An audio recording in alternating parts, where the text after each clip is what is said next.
ஒரு சிஸ்டம். அதை ஃபாலோ பண்ண ஆரம்பிச்ச பிறகு டிசிப்ளின்டா இருக்கிறதே உங்களுக்கு அடிக்ஷன் ஆகிடும். உங்களோட மைண்ட், உங்களோட பிரெயின் இந்த வேர்ல்ட்ல இருக்கிற எந்த டிஸ்ட்ராக்ஷன் வேண்டுமானாலும் உங்களோட டிசிப்ளினை பிரேக் பண்ண முழுசா ட்ரை பண்ணட்டும். ஆனா இந்த சிஸ்டம் அவ்வளவு பவர்ஃபுல்லா டிசைன் பண்ணப்பட்டிருக்கும். கொஞ்ச நேரம் கழிச்சு பார்த்தா உங்களுக்கே தெரியாம உங்களோட கோல்ஸ் மேல ஒர்க் பண்ணிக்கிட்டு இருப்பீங்க. ஏன்னா இனிமே நீங்க டிசிப்ளினை ஃபாலோ பண்ண மாட்டீங்க. இந்த சிஸ்டம் தான் உங்களை டிசிப்ளின் ஃபாலோ பண்ண வைக்கும். டிசிப்ளின்டா இருக்கிறது கஷ்டமா இருக்காது, டிசிப்ளின்டா இல்லாம இருக்கிறது தான் உங்களுக்கு கஷ்டமா மாறிடும். So be ready guys. டிசிப்ளினுக்கு அடிக்டட் ஆக போறீங்க. ஒரு நிமிஷம், நீங்க கேம் விளையாடுற டைம் நினைச்சு பாருங்க. அந்த கேம்ல என்ன நடக்குது, எப்படி நீங்க அதுக்கு அடிக்ட் ஆகுறீங்க? ஒரு தடவை அந்த கேமை ஸ்டார்ட் பண்ணிட்டா உங்களை அதுல இருந்து டிஸ்ட்ராக்ட் பண்றது கஷ்டம். கேமை ஸ்டாப் பண்ண சொல்றதும் ஆல்மோஸ்ட் இம்பாசிபிள். ஒரு லெவல் முடியும், அப்புறம் நெக்ஸ்ட் லெவல், அப்புறம் இன்னொரு லெவல், மறுபடியும் நெக்ஸ்ட் லெவல்ஸ் மேல லெவல்ஸ் நீங்க போய்கிட்டே இருப்பீங்க. ஏன் தெரியுமா? அங்க ஒரு பவர்ஃபுல் சிஸ்டம் யூஸ் ஆகுது. அந்த சிஸ்டமோட மெயின் கோல் என்ன? உங்களை சுத்தி இருக்கிற எல்லா விஷயங்களையும் பிளர் பண்ணிட்டு உங்களோட அட்டென்ஷனை அந்த கேம் மேல மட்டும் லாக் பண்றது. அதை எப்படி பண்ணுது? ஒவ்வொரு விஷயத்துக்கும் கிறிஸ்டல் கிளியர் நோட்டிபிகேஷன் கொடுக்குது. First level complete. உங்ககிட்ட எவ்வளவு பவர் மீதி இருக்கு, எவ்வளவு டைம் இருக்கு, இது வரைக்கும் என்ன அச்சீவ் பண்ணிருக்கீங்க, எதை மிஸ் பண்ணிருக்கீங்க, நெக்ஸ்ட் என்ன பண்ணணும், எவ்வளவு நேரத்துக்குள்ள பண்ணணும், அதுக்கான ரிவார்ட் என்ன, ஃபெயில் ஆனா என்ன லூஸ் ஆகும், A to Z எல்லாமே கிறிஸ்டல் கிளியர். அதனால தான் உங்களோட பிரெயின் அந்த கேம்ல ஃபுல் ஃபோக்கஸா இருக்கு. அதுக்கு கன்ஃபியூஷன் இல்ல. என்ன பண்றது தெரியுது, எப்ப பண்ணணும்னு தெரியுது, எவ்வளவு நேரம் பண்ணணும்னு தெரியுது, ரிசல்ட் என்னன்னு தெரியுது. இப்போ அதே மாதிரி ஒரு சிஸ்டம் உங்களுக்கும் இருக்க போகுது. அதுக்கப்புறம் டிசிப்ளின் உங்களுக்கு ஒரு ஜோக் மாதிரி ஈஸியா ஆகிடும். இதுதான் அந்த சிஸ்டம். உங்க கையில இருக்கிற போன், அதுதான் இந்த சிஸ்டம்க்கு தேவையான மெயின் டூல். வேற எந்த எக்ஸ்பென்சிவ் ஆப்பும் தேவையில்லை. போன்ல இருக்கிற கிளாக் ஆப் போதும். இப்போ நீங்க என்ன பண்ணணும்? கிளாக் ஆப் ஓபன் பண்ணுங்க. பொதுவா நாம அலாம் எதுக்கு செட் பண்ணுவோம்? மார்னிங் எழுந்திருக்க.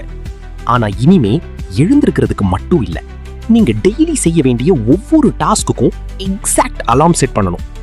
எந்த ஒர்க் எந்த டைம்க்கு ஸ்டார்ட் ஆகணும், அதுக்கு ஒரு அலாம். அந்த ஒர்க் அப்ராக்சிமேட்லி எத்தனை மணிக்குள் ஃபினிஷ் ஆகணும், அதுக்கும் இன்னொரு alarm. Example, morning 6 AM wake up, alarm. 6:15 work out start, alarm. 7 PM work out finish, alarm. 8 PM study start, alarm. 9 PM study finish, alarm. இப்படி ஒவ்வொரு டாஸ்க்குக்கும் ஸ்டார்ட் டைம், எண்ட் டைம் கிளியரா set பண்ணுங்க. இது ஒரு சைக்கலாஜிக்கல் கேம். இதுக்கு ஒரு strict rule இருக்கு. நீங்க எங்க இருந்தாலும் என்ன பண்ணிட்டு இருந்தாலும் அலாம் அடிச்ச உடனே நீங்க பண்ணிட்டு இருக்கிறத ஸ்டாப் பண்ணணும். எந்த டிஸ்கஷனும் இல்ல, எந்த நெகோசியேஷனும் இல்ல, எந்த ஓவர் திங்கிங்கும் இல்ல. அலாம் அடிச்சா டாஸ்க் ஸ்டார்ட், அவ்வளவுதான். இப்போ இந்த சிஸ்டம் எப்படி ஒர்க் ஆகும், இது எப்படி உங்களோட பிரெயினை டிசிப்ளினுக்கு ஆடிக்ட் ஆகும், அதுதான் இன்ட்ரெஸ்டிங் பார்ட். பொதுவா நைட்ல டு டூ லிஸ்ட் எழுதுவோம். ஆனா இந்த தடவை நார்மல் டு டூ லிஸ்ட் இல்ல, அட்வான்ஸ்டு டு டூ லிஸ்ட். ஒவ்வொரு டாஸ்க்குக்கும் எக்ஸாக்ட் டைம் செட் பண்ணுங்க. அந்த அலார்ம்க்கு லேபிள் போடுங்க. Example, study start, work out start, project work, reading time, phone off. அந்த டாஸ்க் எப்போ ஃபினிஷ் ஆகணுமோ அதுக்கான அலார்ம்க்கும் லேபிள் போடுங்க. Study complete, work out complete, project stop. இப்படி உங்களுக்கே கன்ஃபியூஷன் இல்லாத மாதிரி செட் பண்ணுங்க. ஒரு விஷயம், அலார்ம் டோன் ரொம்ப வீக்கா இருக்கக்கூடாது. ஸ்லீப் டோன் மாதிரி ஸ்லோவா இருக்கக்கூடாது. அலார்ம் கேட்ட உடனே உங்களுக்குள்ள எனர்ஜி வரணும். ஆக்ஷன் டைம் அப்படின்னு பிரெயினுக்கு சிக்னல் போகணும். எல்லாத்தையும் செட் பண்ணிட்ட பிறகு நாளைக்கு என்ன பண்ணணும்னு நீங்க மனசுல கேரி பண்ண வேண்டியதில்லை. அதை சிஸ்டம் பார்த்துக்கும். மார்னிங் ஆனதும் ஒவ்வொரு அலார்மும் அதோட எக்ஸாக்ட் டைமுக்கு ரிங் ஆகும். உங்களோட மெயின் கோல் என்ன? மேக்ஸிமம் அலார்ம் டாஸ்க்ஸை கம்ப்ளீட் பண்ணணும். முக்கியமா ஃபர்ஸ்ட் அலார்மை மிஸ் பண்ணக்கூடாது. ஏன்னா ஃபர்ஸ்ட் அலார்ம் தான் முழு நாளோட டைரக்ஷனையே செட் பண்ணும். அலார்ம் ரிங் ஆகும், ஸ்க்ரீன்ல டாஸ்க் நேம் வரும். அந்த டைம்ல உங்க ரூல் என்ன? திங்க் பண்ணாதீங்க, just do the task. Alarm அடிச்ச உடனே டாஸ்கை ஸ்டார்ட் பண்ணுங்க. ஒரு தடவை டாஸ்க் ஸ்டார்ட் பண்ணிட்டா பிரெயின் ஈஸியா டிஸ்ட்ராக்ட் ஆகாது. ஏன்னா அந்த டாஸ்க் ஃபினிஷ் பண்றதுக்கும் ஆல்ரெடி அலார்ம் செட் பண்ணியிருக்கீங்க. அதனால உங்க பிரெயினுக்கு டெட்லைன் கிளியர். இங்க பார்க்கின்சன்ஸ் லா ஒர்க் ஆகும். ஒரு ஒர்க்குக்கு எவ்வளவு டைம் கொடுக்குறீங்களோ அந்த டைம் முழுக்க அது எக்ஸ்பேண்ட் ஆகும். ஆனா நீங்க கிளியர் டெட்லைன் செட் பண்ணிட்டா பிரெயின் ஃபாஸ்டா ஒர்க் பண்ண ஆரம்பிக்கும். உங்களுக்குள்ள ஒரு ஸ்மால் ப்ரெஷர் இருக்கும். அந்த ப்ரெஷர் தேவையான ப்ரெஷர். அதனால அந்த டாஸ்கை டைம்குள்ள முடிக்க பிரெயின் ஃபுல் எஃபோர்ட் போடும். ஃபர்ஸ்ட் டாஸ்க் கம்ப்ளீட் ஆயிடுச்சா, அப்புறம் தான் ரியல் கேம் ஸ்டார்ட். பிரெயின்குள்ள டோபமின் செயின் ரியாக்ஷன் ஸ்டார்ட் ஆகும். ஒரு டாஸ்க் கம்ப்ளீட் பண்ணிட்டேன் அப்படின்னு ஒரு வின் ஃபீல் கிடைக்கும். அப்புறம் நெக்ஸ்ட் அலாம், நெக்ஸ்ட் டாஸ்க், அதையும் கம்ப்ளீட் பண்ணுவீங்க. அப்புறம் இன்னொரு அலாம், இன்னொரு டாஸ்க். கொஞ்சம் கொஞ்சமா உங்களோட கோலே மாறிடும். எனக்கு எல்லா ஒர்க்கும் பர்ஃபெக்டா பண்ணணும் அப்படின்னு இல்ல, எந்த அலாமையும் மிஸ் பண்ணக்கூடாது, அவ்வளோதான். கேம்ல நெக்ஸ்ட் லெவல் கம்ப்ளீட் பண்ற மாதிரி ஒவ்வொரு அலாம் டாஸ்கையும் கம்ப்ளீட் பண்ண ஆரம்பிப்பீங்க. சப்போஸ் ரீசன் இல்லாம ஒரு அலாமை டிஸ்மிஸ் பண்ணிட்டா அப்போ உங்களுக்குள்ள ஒரு பேட் ஃபீலிங் வரும். என்னடா அது, இந்த டாஸ்க்கு கூட பண்ணலையே, அலாமை மிஸ் பண்ணிட்டனே. அந்த லூசிங் ஃபீலிங் கூட ஃபியூவலா மாறும். நெக்ஸ்ட் அலாமை மிஸ் பண்ண மாட்டேன் அப்படின்னு பிரெயின் டிசைட் பண்ணும். இப்போ நிறைய பேர் ஒரு கொஸ்டின் கேட்பீங்க, ப்ரோ ஒரு நாள் லேட்டா எழுந்துட்டா முழு சிஸ்டமும் ஃப்ளாப் ஆகிடுமே. அதுக்கும் சொல்யூஷன் இருக்கு. ஃபர்ஸ்ட் லேட்டா எழுந்திருக்காம இருக்க ட்ரை பண்ணுங்க. ஆனா ஜென்யூனா லேட் ஆயிடுச்சுன்னா முழு சிஸ்டமா அந்த நாளுக்கு ரீஷெட்யூல் பண்ணுங்க. மார்னிங் லேட்டா எழுந்துட்டேன்னு இன்னைக்கு எல்லாமே வேஸ்ட், நாளைக்கு ஸ்டார்ட் பண்ணலாம் அப்படின்னு சொல்லாதீங்க. No, reschedule it.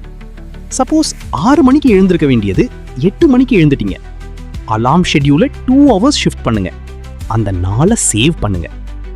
ஒரு ஸ்டார்ட் லேட் ஆனதால முழு டேயை டிஸ்ட்ராய் பண்ண வேண்டியதில்லை. ஆனா கவனமா கேளுங்க, ஜென்யூன் ரீசன் இருந்தா மட்டும் ரீஷெட்யூல். ஒவ்வொரு நாளும் லேசியா எழுந்துட்டு ரீஷெட்யூல் பண்ணிக்கிட்டே இருக்கக்கூடாது. Rule simple. டாஸ்க் எந்த டைம்க்கு செட் பண்ணியிருக்கோ அந்த டைம்க்கு அலாம் வரும்.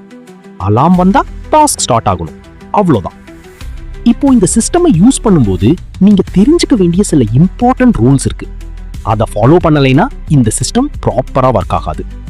ரூல் நம்பர் 1, டெய்லி செட் பண்ற எல்லா அலாம் டாஸ்க்கும் கம்ப்ளீட் ஆகாம இருக்கலாம். சில டாஸ்க்ஸ் மிஸ் ஆகலாம், சில டேஸ் எல்லாமே கம்ப்ளீட் ஆகலாம். ப்ராப்ளம் இல்லை. உங்களோட கோல் 100% பெர்ஃபெக்ட் ஆகிறது இல்லை, மேக்ஸிமம் டாஸ்க்ஸ் கம்ப்ளீட் பண்றது. எஸ்டர்டே 5 அலாம் கம்ப்ளீட் பண்ணீங்களா, இன்னைக்கு 6 கம்ப்ளீட் பண்ண ட்ரை பண்ணுங்க. ஸ்லோவா இம்ப்ரூவ் ஆகுங்க. ரூல் நம்பர் 2, இந்த ஃபுல் ஷெட்யூல் நடுவில் அட்லீஸ்ட் 2 hours ஃப்ரீ டைம் இருக்கணும். அந்த டைம்ல எந்த அலாமும் இருக்கக்கூடாது. Completely free. ரிலாக்ஸ் பண்ணுங்க, கேம் விளையாடுங்க, மூவி பாருங்க, ஃப்ரெண்ட்ஸ் கூட பேசுங்க, ஸ்லீப் பண்ணுங்க, எது வேண்டுமானாலும் பண்ணுங்க. டெய்லி ஃபுல் டேயும் டாஸ்க் மேல டாஸ்க் செட் பண்ணாதீங்க. அப்படி பண்ணினா சில நாள்ல பர்ன் அவுட் ஆகிடுவீங்க. டிசிப்ளின்னா டெய்லி உங்களை டார்ச்சர் பண்றது இல்ல. ஒர்க் டைம்ல ஒர்க், ரெஸ்ட் டைம்ல ரெஸ்ட். அதுதான் சஸ்டெயினபிள் டிசிப்ளின். ரூல் நம்பர் 3, சில டாஸ்க் பண்ண உங்களுக்கு கொஞ்சம் கூட மூடு இருக்காது. எக்ஸாம்பிள், ஸ்டடி அலாம் ரிங் ஆகுது, ஆனா ஸ்டடி பண்ணவே பிடிக்கல அப்படின்னு மைண்ட் சொல்லும். அந்த டைம்ல ஃபுல் டாஸ்க் பற்றி திங்க் பண்ணாதீங்க. 2 hours ஸ்டடி பண்ணணும் அப்படின்னு நினைக்காதீங்க. மைண்ட் செட்டை சேஞ்ச் பண்ணுங்க. நான் சேருக்கு போய் உட்காரணும், அவ்வளோதான். புக் படிக்கணுமா, புக் ஓபன் பண்ணணும். ஒர்க் அவுட் பண்ணணுமா, ஷூஸ் போடணும். ரைட்டிங் பண்ணணுமா, லேப்டாப் ஓபன் பண்ணணும். ஃபுல் டாஸ்க் பற்றி திங்க் பண்ணாதீங்க. ஃபர்ஸ்ட் ஆக்ஷன் பற்றி மட்டும் திங்க் பண்ணுங்க. ஏன்னா உலகத்துல இருக்கிற மேக்ஸிமம் ரெசிஸ்டன்ஸ் ஒரு ஒர்க்கோட மிடில்ல இருக்காது, எண்டிங்லயும் இருக்காது, ஸ்டார்டிங் பாயிண்ட்ல தான் இருக்கும்.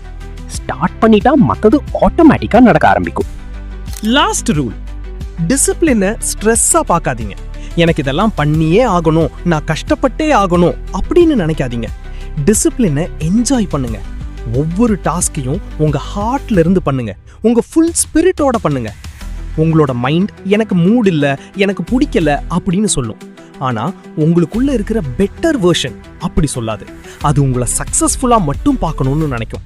அதனால அலாம ஒரு சவுண்டா பார்க்காதீங்க, அதை ஒரு கமாண்டா பாருங்க. அலாம் அடிச்சா action, task start, task finish, next level. நீங்க டிசிப்ளினை ஃபோர்ஸ் பண்ண தேவையில்லை. சிஸ்டமை ப்ராப்பரா செட் பண்ணுங்க. அந்த சிஸ்டம் உங்களை டிசிப்ளின்டா மாற்ற ஆரம்பிக்கும். கொஞ்ச நாள் கழிச்சு அலாம் இல்லாமலேயே அதே டைமுக்கு பிரெயின் ரெடி ஆகும், பாடி ரெடி ஆகும், டாஸ்க் ஆட்டோமேட்டிக் ஆகும். அப்போதுதான் டிசிப்ளின் ஒரு ஸ்ட்ரகிளா இருக்காது, அது உங்களோட ஐடென்டிட்டியா மாறும். ஸோ இன்னைக்கு night normal to do list எழுதாதீங்க, அட்வான்ஸ்ட் அலார்ம் சிஸ்டம் செட் பண்ணுங்க. ஒவ்வொரு டாஸ்க்குக்கும் start time, finish time, clear label. நாளை மார்னிங் ஃபர்ஸ்ட் அலார்ம் அடிச்ச உடனே திங்க் பண்ணாதீங்க, ஜஸ்ட் ஸ்டார்ட். ஏன்னா உங்களோட நியூ டிசிப்ளின் லைஃப் ஒரு பெரிய டிசிஷன்ல இருந்து ஸ்டார்ட் ஆகாது, ஒரே ஒரு அலார்மை மிஸ் பண்ணாம ஃபாலோ பண்றதுல இருந்து தான் ஸ்டார்ட் ஆகும்.